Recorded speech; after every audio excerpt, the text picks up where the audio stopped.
I do have, I know I've been promising it for 3 years. I don't know the thing is, when you have something that works and it works well, you're not really motivated to change.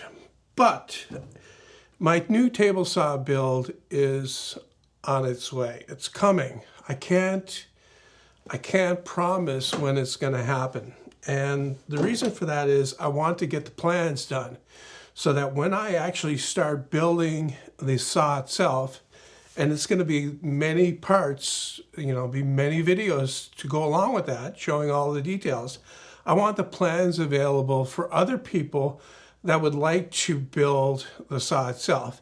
In the meantime, I'm using a specific arbor that will work with that saw, and I will provide the CAD drawings for that. Well, it won't be AutoCAD or anything. It'll be SketchUp with all the proper dimensions on there.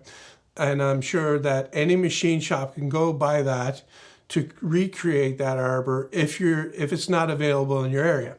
Anyway, I want to talk about what specifically is wrong with this saw and the things that I would like to do differently in the new saw. First and foremost is that it's kind of wobbly and unstable. You'll see this in some of my videos when I'm changing the angle or whatever. The table wobbles, and it's not that big of a deal if you're just using it to cut things, but if you're using it to film stuff and the thing's bouncing around, it kind of looks funny. Other than that, I can live with that.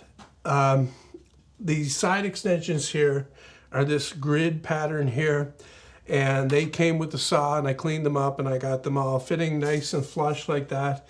I put a lot of work into these things here, and it's hard to throw that away because you don't like the fact that they're open. All the stuff that you are cutting up here, little bits of cut off or sawdust, goes down inside here, and that's annoying, to say the least. So I want a top that doesn't have any grid. It's all flat, doesn't have any grooves in it other than the miter slots, just completely flat, the whole thing. So I spent a lot of time building the base for this saw, and I'm not entirely happy with that either. It has what I'm calling passive dust collection. It has this bin that is a little bit difficult to get out, especially when it's full. It'll scrape off the dust and it falls inside there. And as you can see, it collects the bulk of the dust that comes off the saw. However, a lot of dust does escape, if I can get this damn thing back in. And it falls down here, it gets all over the motor, and it generally covers the whole back of the saw here. So kind of a mess. So I want to be able to tidy that up on a new build. Now for the motor itself, I'm fairly happy with it. It's a 1.5, that's what it's rated at anyway. I don't think it's quite there, but I bought a new 2 horsepower motor for the new saw, and that gives me a little bit extra. It's not the, say, standard 3 horsepower that you find in cabinet saws, and I really don't think for the things that I do, I need that much power. At the front of the saw, there's the hand wheel for adjusting it up and down, and the angle change hand wheel is on the side, and it's a little bit of a reach, and it's something that I generally avoid changing the angle on the blade because of that. Not to mention that the locking knobs that are in the center of both will actually change the depth of cut or the angle when they're tightened. So you have to do quite a bit of monkeying around to get it, exactly accurate and locked in the way you want it. So I'll loosen up my fence and slide it over. The fence I've got no complaints about, of course. It's amazing, it's perfect. I added this extension table over here back when I built the saw to make it wider so it would accommodate wider stocks or wider rips.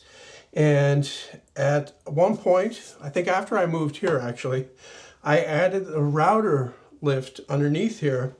And I use this. This has been my primary router table ever since then. I don't find that to be particularly convenient. Even in a smaller shop, I think that you're better off to have a standalone router table. You're more inclined to use it. I find that I don't want to use this because part of it is because I've had to make this plug that goes in the hole to keep dust from using the saw going down inside there. So every time I use it, I have to wheel the bit up to pop this plug out. And then when I'm done, I have to wheel the bit back down again to put the plug back in. So a little bit inconvenient. And it's those little inconveniences after you've been doing this for a while that's actually keep you from doing, operations that you normally would do. So I've got a new router table build coming up, and it'll be going in the other bay of my miter saw station over there. When I need that, I'll just pull it out and use it, push it back in when I'm done. That action alone probably equals the pop-up thing, but probably will feel a lot less annoying. It's not a very long list, but that's because I did a lot of things right in the beginning.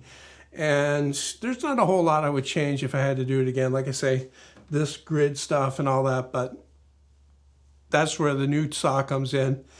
And that brings me to my primary reason for doing it, and that would be because I like doing that kind of thing. It's the challenge of doing it. It's the kind of thing that I enjoy. I've always enjoyed doing it. And I know a lot of other people enjoy it as well. And I hope you do follow along when I finally get around to building it.